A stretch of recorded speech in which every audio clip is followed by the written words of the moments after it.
Moi roztomili, je taki szumny wiersz, pieśniczka Jana Kubisza, Płyniesz Olzo, i każdy tustelok na isto tą pieśniczkę zno i na prawym i na lewym brzegu Olzy, a Jorzech jakiś czas temu tą pieśniczkę, ten wiersz tak kapkę skromnie przerobił po naszemu, jakby to mogło znieć po naszemu. Tuż posłuchajcie, wiersz, pieśniczkę Płyniesz Olzo po naszemu, to jest moja interpretacja, podle Jana Kubisza.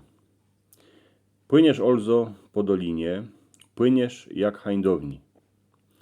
Furt ty same na twym brzegu, kwitną kwiotki polni.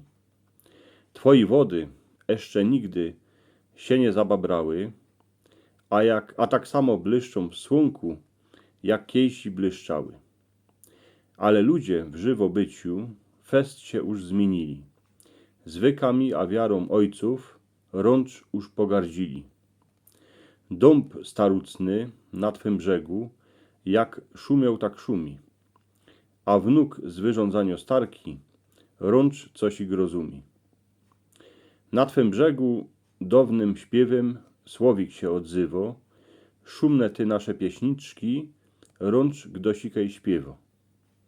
W świętej ziemi chananejskiej rzeka Jordan płynie, w tej wodziczce Izraela lud brał oczyszczyni. Tuż z rzekanim żech uklęknął, gan słusznie przed Panem, co byś była Olzo takim nom stela Jordanem. Potem kiejsi jak po falach wiaterek zafuko, w tym szuszkaniu starki dzieje, wnuczek zaś posłucho.